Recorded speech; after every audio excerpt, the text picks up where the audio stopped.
Hey everybody, welcome back here to A Place to Heal.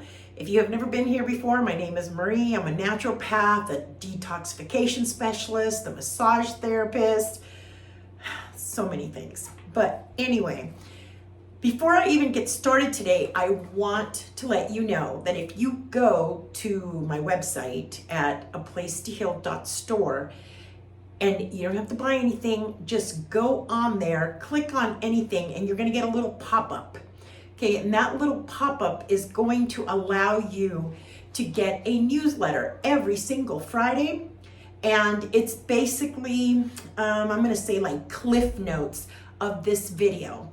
Okay, it gives you, like, if you don't have time to watch this video or you don't have time to join our lives, you can just go and check the newsletter. And on top of that, stuff cannot get censored in the newsletter. All right, so I want to discuss with you, because I feel that we're being a little bamboozled. All right, so I've heard for years that you should take coconut oil for Alzheimer's, and I don't know if a lot of you know, but I've had it in my family. I had a family member that passed away from Alzheimer's. So I've always been really leery of anything that might look like dementia or feel like Alzheimer's. And I know there's a lot of people out there that are in the same boat, right? You are dealing with parents or grandparents or uncles, aunts, whatever, family members that are suffering from Alzheimer's. And it's pretty scary because you're like, is this going to happen to me? And how do I protect myself if nobody knows how to take care of this damn disease, right? So that was my thing. So I've been diving into Alzheimer's. I mean, I got cognitive inhalers. I've got all sorts of stuff. I got sinus sprays for cognitive function because I've really been digging deep into it.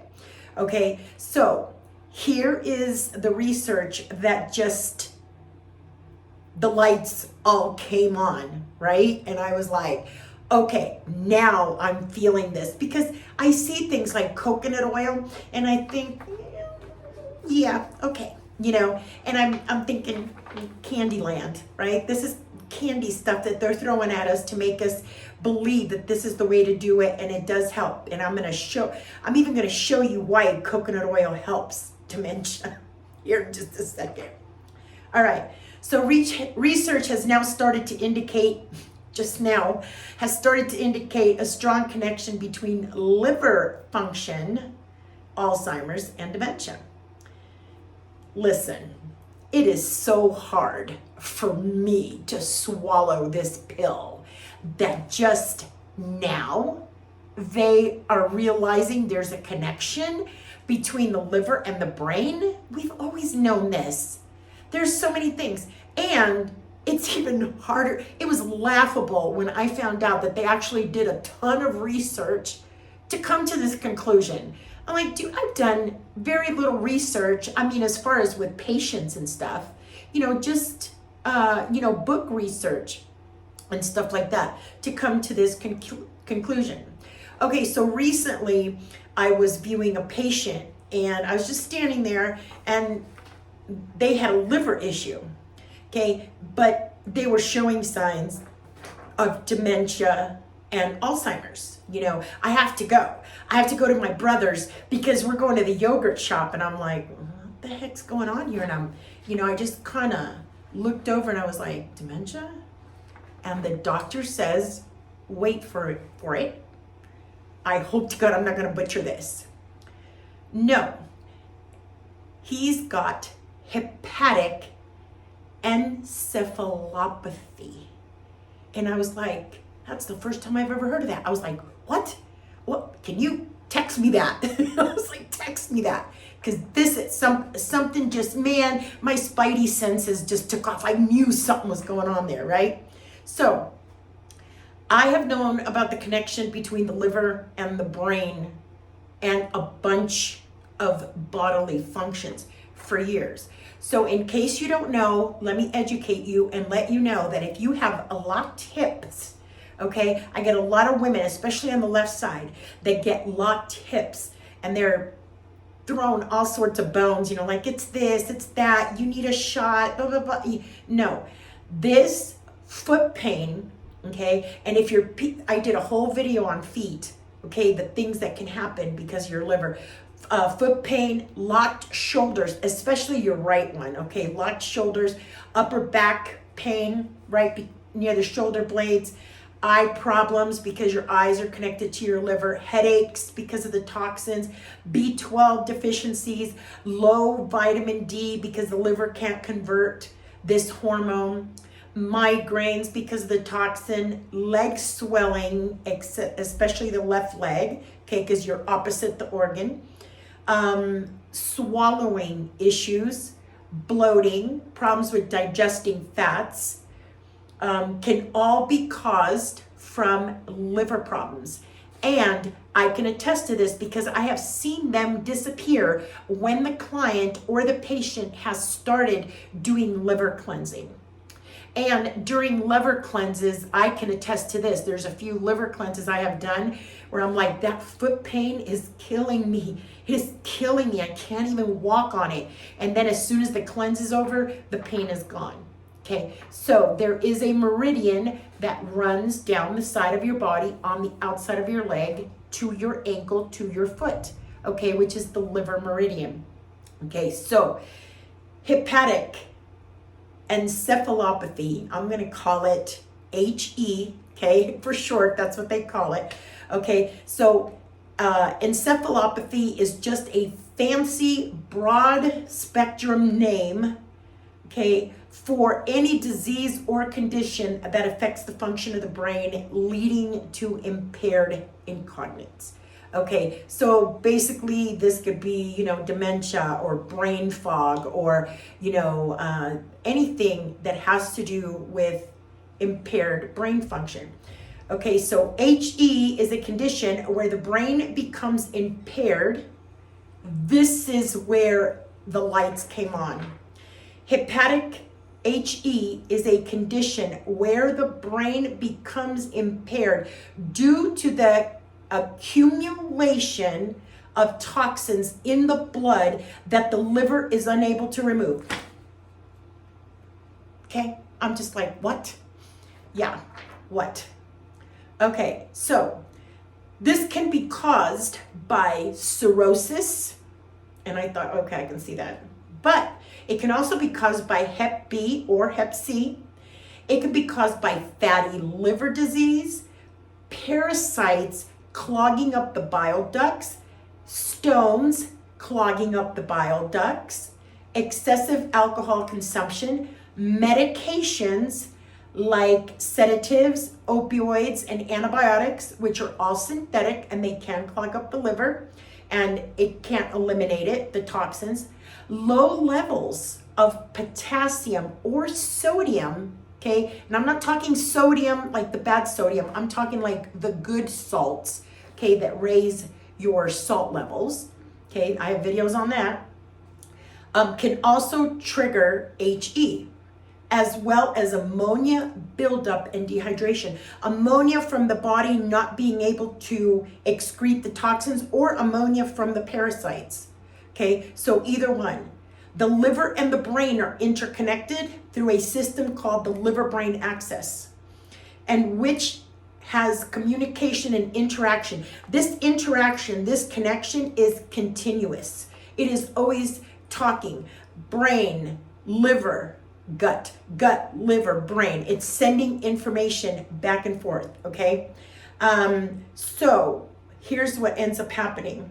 Liver dysfunction can and does lead to cognitive impairment, while at the same time, mental health conditions such as bipolar, OCD, ADHD, all that stuff can affect your liver health. So those who have brain issues like OCD, ADHD, hyperactivity, anything of that, schizophrenia, you name it, any type of bipolar, doesn't matter, okay? It's going to affect your liver more, okay? So you're more prone to that, okay? So I started sitting there thinking, All right, so have we ever done any kind of testing to see if we do things with our liver, if we start doing simple stuff like detoxing the liver, keeping it clean, keeping it, free of stones and everything else? Is this going to help with our cognitive function? I say yes, and I'm going to tell you why. Years ago, I started doing research because, and a lot of you people will know this who have dealt with elderly in your home, or if you have an elderly parent or grandparent or someone in nursing homes and stuff like that. There's something where they call old people smell, okay? And I started researching this old people smell. And is this something that everybody has? Is this something that you have to fall victim to as we get older? Our houses are doomed to smell that way, like old people, our cars, everything else. Because they're like, even my granddaughter will go, oh, they smell like an old person. I go, honey, I am an old person. Yeah, but they don't smell like you. So I started doing research and found out that there was this one soap that helped with that smell. Okay, so I started researching the soap, blah, blah, blah. I kept going down and down the rabbit hole. Okay, it's persimmons, by the way. Persimmon soap helps get rid of that smell. And you just keep going. I kept going down that rabbit hole, and I found out that because somebody actually asked me in my group, hey, do you think that this would happen if the liver was clean? Would you still get that smell? And I thought, let me look into that. So as I looked into it, I found out that the people without that old people smell, they did a few things differently. Number one, they cleaned their liver. Okay, they were very adamant about the foods they ate and keeping their liver clean. Number two, they showered more often than the average old person because, as you get older, you tend to shower less. So they showered more often, and they were not allowed to reuse the same clothes. As you get older, you have a tendency to shrink your closet, stick to only like 3 pairs of pants, 3 shirts, and wear those over and over and over again without washing them. So they changed those 3 things and found out that smell literally no longer existed. So, yes, I am going to say yes. I am going to go out on a limb here and go past every single research that has ever been done on Alzheimer's and say that if we were to use coffee enemas and help our liver detox those toxins out, okay, if we were to use things for our liver, teas, even drinking daily teas to clean our liver and really focus on cleaning our liver.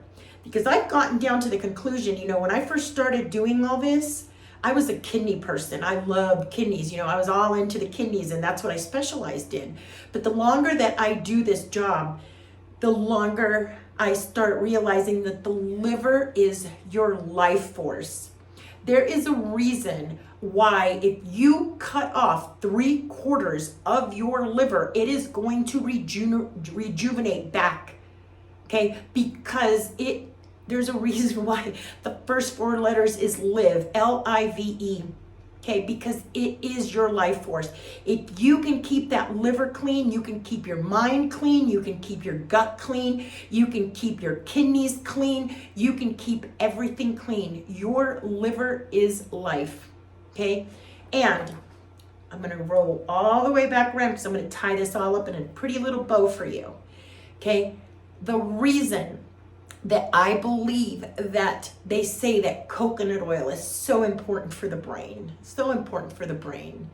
is the fact that when you feed your liver that coconut oil or coconut butter, it smothers the parasites within the bile ducts and it moves them out.